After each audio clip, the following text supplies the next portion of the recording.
फिर वो कहते हैं कि इतना ही नहीं, शरीर में कैल्शियम जो है ना, कैल्शियम ये एक घटक है, माइक्रो न्यूट्रिएंट इसको कह सकते हैं अंग्रेजी में, सूक्ष्म पोषक तत्व है। ये कैल्शियम के बारे में जो गंभीर बात है आज के विज्ञान के हिसाब से जो मैं कहना चाहता हूं, भागवत जी ने तो 3500 साल पहले कह दिया, आज का विज्ञान उसको प्रूव कर रहा है, कंफर्म कर रहा है, वो ये कि कैल्शियम की कमी अगर शरीर को है तो आपको 20 नहीं 50 बीमारियां आएंगी। कैल्शियम की कमी अगर है शरीर को तो 50 बीमारियां आएंगी। क्या क्या आ सकता है? हर तरह का दर्द आपको होगा, हर तरह का, मांसपेशियों का दर्द, हड्डियों का दर्द, सब तरह का। हड्डियों की जितनी विकृतियां हैं वो सब कैल्शियम की कमी से आएंगे।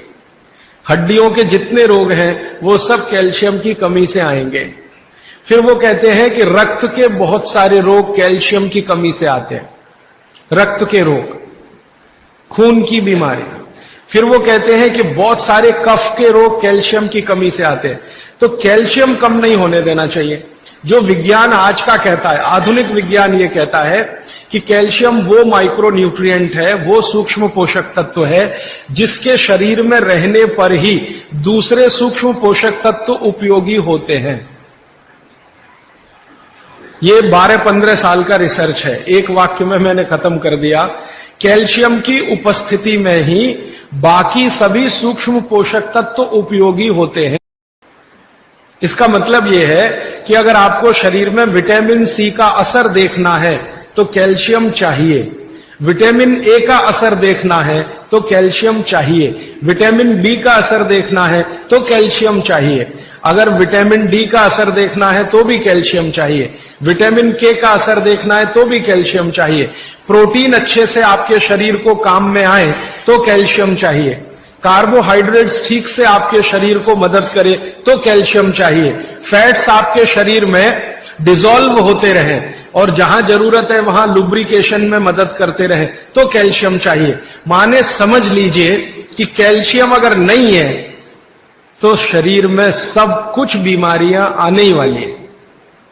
इसलिए कैल्शियम की उपलब्धता शरीर को होनी ही चाहिए। अब इसके बारे में भागवत जी कहते हैं, आधुनिक विज्ञान ने अभी प्रूव किया, भागवत जी पहले ही कह गए कि हमारे शरीर की 40 वर्ष की उम्र तक, 40 से 45 वर्ष की उम्र तक जो कुछ भी हम खा रहे हैं इसी में से हमको कैल्शियम मिलता रहता है।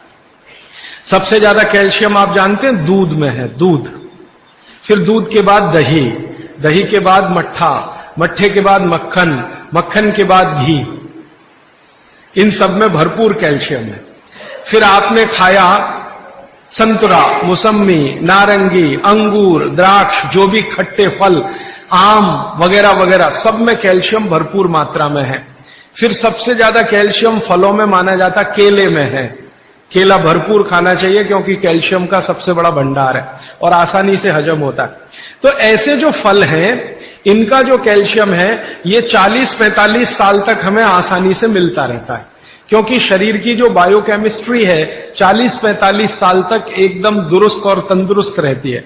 जठर अग्नि भी तीव्र रहती है, बाकी सब फंक्शन ठीक है। लेकिन जैसे ही 45 की उम्र खत्म होती है, माताओं को यह बात विशेष रूप से कह रहा हूं, बहनों को, माताओं को, जैसे ही आपकी 45 की उम्र पूरी होती है और आपका मेंसेस साइकिल बंद होता है, मासिक धर्म आपका बंद होता है, उसी समय आपको कैल्शियम हजम होना कम होना शुरू होता है। आप कितना भी ये सब चीजें खाएं, केला भी खाएं, ये भी खाएं, लेकिन कैल्शियम उतना पूर्ति नहीं करता, क्योंकि कैल्शियम को शरीर में डाइजेस्ट कराने वाला जो हार्मोन है वो तभी तक आपको है जब तक आपकी मासिक चक्र की शुरुआत है। मासिक चक्र बंद होते ही ये हार्मोन कम होता है। आप जानते हैं कई हार्मोन्स कम हो जाते हैं, तो कैल्शियम डाइजेस्ट होना बहुत मुश्किल होता है। तब आपको जरूरत पड़ती है कि बाहर से कैल्शियम लें। इसलिए सब माताएं इस बात को ध्यान दें और इसको गांठ बांध लें कि 45 की उम्र होते ही चूना खाएं, क्योंकि अतिरिक्त बाहर से कैल्शियम उसी से मिलेगा। चूना जरूर खाएं आप सबके लिए, और आपको भी है चूना खाएं, क्योंकि आपकी उम्र भी 45 की जब पूरी होगी तो ये जो कैल्शियम है वो आपके लिए पर्याप्त नहीं है। जो फलों से और सब्जियों से आ रहा है, कुछ अतिरिक्त चाहिए। और चूंकि बाकी सब माइक्रो न्यूट्रिएंट्स कैल्शियम की उपस्थिति में ही काम आएंगे, इसलिए इस पर ध्यान दीजिए। तो शायद इसलिए इस देश में एक परंपरा विकसित हुई है पान खाने की। ये पान खाने की परंपरा बहुत वैज्ञानिक है, बहुत ही वैज्ञानिक। जिसने भी शुरू की वो बागवट का पक्का चेला रहा होगा, बहुत समझकर उसने ये शुरू की। और ये अद्भुत है। अद्भुत मैं इसलिए कह रहा हूं कि भारत की सब जातियों में उत्तर से दक्षिण, पूरब से पश्चिम ये परंपरा है। कहीं भी चले जाओ, आप सिक्किम में चले जाओ, अरुणाचल में चले जाओ, वो भी पान खाते हैं। और आप धुर दक्षिण में आ जाओ तो यहां भी है, उत्तर में चले जाओ, कहीं भी चले जाओ।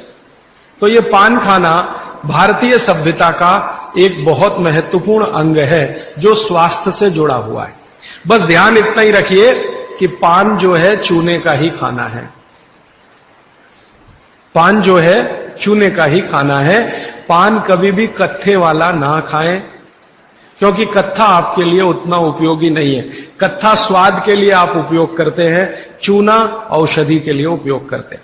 ये बात मैं एक बार पहले भी कह चुका हूं, आज फिर से इसलिए कह रहा हूं कि कुछ नए चेहरे मैं देख रहा हूं।